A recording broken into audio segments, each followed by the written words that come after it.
Hello friend, स्वागत है आपके अपने YouTube channel Farooq sir religion classes में। मैं फारूक सर। इससे पहले मैं जो व्याकरण का वीडियो बनाया था, तो व्याकरण में जो है वर्ण के सभी वर्ण को बता दिए थे, लेकिन आज हम चल रहे हैं वर्ण का उच्चारण स्थान। आप लोग जानते ही वर्ण जो है दो प्रकार के होते हैं, स्वर वर्ण और व्यंजन वर्ण। तो स्वर वर्ण और व्यंजन वर्ण के उच्चारण कहाँ से करते हैं, हम जो बोलते हैं वो कहाँ से, उच्चारण का क्या स्थान होना चाहिए। जिस प्रकार से हम अ आ ई और क ख बोलते हैं, ट बोलते हैं, प बोलते हैं, तो उसका उच्चारण स्थान हमारे जो यहाँ कंठ से लेकर के होस्ट तक जितने भी अंग हैं, उसका क्या अंग है जो एग्जाम में बहुत इंपॉर्टेंट रहते हैं। ये पूछा जाता है कि त का उच्चारण स्थान क्या है, और 4 ऑप्शन देगा। तो आप लोग कोशिश कीजिएगा और स्क्रीनशॉट भी ले लीजिएगा। अभी हम जो बता रहे हैं, देखिए सबसे पहले देखिए शुरू होता है अ आ क वर्ग। क वर्ग का मतलब आप समझ ही गए, उस दिन बताए भी थे आपको। क ख ग घ अंग, ये सभी जो है, जैसे तो अंग तो लास्ट में आ जाता है, तो लास्ट वाला जितने भी हैं वो सब तो नासिका द्वारा बोला जाता है। नासिका का मतलब होता है उसका श्वसन अंग, जो हमारे मेरा श्वसन अंग जैसे नौ बोलते हैं तो वो नाक से बोला जाता है, तो इसे नासिका बोलते हैं। तो कुल मिला के क वर्ग में सिर्फ क ख ग घ ये जो है 4 शब्द, और उसके बाद ह और विसर्ग। यहाँ पे देखिए विसर्ग जो है ना, किसी भी शब्द के अंत जैसे अतः लिखते हैं तो विसर्ग लगाते हैं ना अतः में, तो वो भी जो है उच्चारण स्थान उसका हो जाएगा कंठ। हम लोग डायरेक्ट यहाँ से बोलते हैं, केवल कंठ से ही डायरेक्ट उच्चारण आता है, उसको कहीं भी और कहीं ना जुबान कहीं स्पर्श करता है, ना दांत पे दांत बैठता है, ना होंठ में होंठ सड़ता है। तो इसीलिए हम कह सकते हैं अ आ और क वर्ग और ह और विसर्ग, ये सभी को हम लोग जो है ओष्ठ द्वारा, कंठ द्वारा बोलते हैं।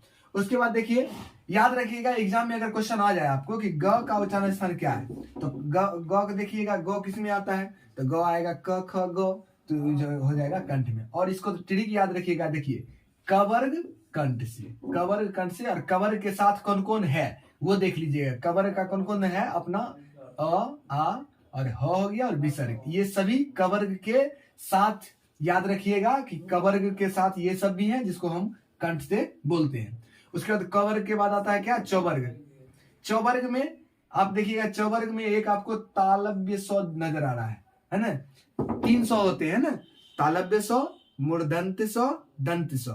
जिसमें तालव्य सौ ये खुद बोल रहा है, देखिए तालव्य, तालु से बोला जाएगा तालव्य सौ, इसको याद रखिएगा, तालव्य सौ तालु से। और तालब सौ के साथ कौन कौन है वो थोड़ा सा याद रखना जरूरी है।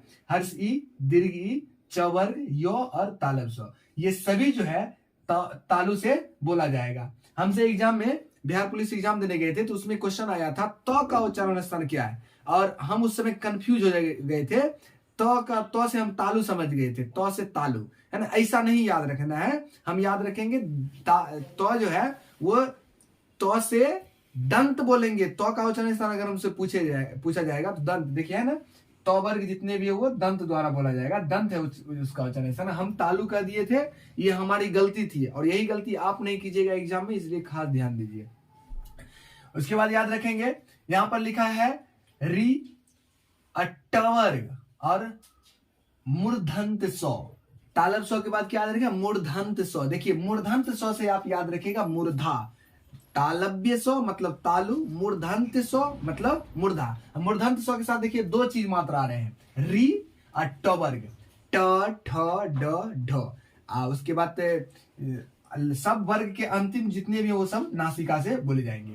उसके बाद देखिएगा तवर्ग, तवर्ग दंत से, ऐसे देखिए तो दंत, तो दंत में तो आ रहा है, इसलिए दंत याद रखिएगा कि दंत, तो का उच्चारण स्थान दंत है। तो दो का भी उच्चारण स्थान क्या हो जाएगा, दंत, है ना। दो से दंत और दो से दो का उच्चारण स्थान दंत, ऐसे भी हो सकता है, लेकिन तो से तालु नहीं याद रखिएगा, क्योंकि तो से तालु, तो का उच्चारण स्थान तालु नहीं होता, तो का उच्चारण स्थान क्या होता है, तो का उच्चारण दंत याद रखिएगा। उसके बाद तोवर्ग के बाद आ जाएगा पवर्ग। पवर्ग में क्या आएगा, हर्ष उ, दीर्घ उ, है ना, प फ ब भ म तो असलियत में नासिका में चला जाएगा। देखिए जिसको उच्चारण करने में ना होंठ अपना प्रतिक्रिया करे, देखिए हम बोलेंगे हर्ष उ, तो उ बोलेंगे तो थोड़ा सा होंठ अपना चेंज करता है आकार को, देखिएगा प फ, ऐसा करने से तो हर्ष उ, दीर्घ उ और उसके बाद प फ ब भ। ये सभी में होंठ एक दूसरे को सटता है या कुछ क्रियाकलाप ये अपना चेंज करता है, आकार में चेंजिंग आता है, तो याद रखिएगा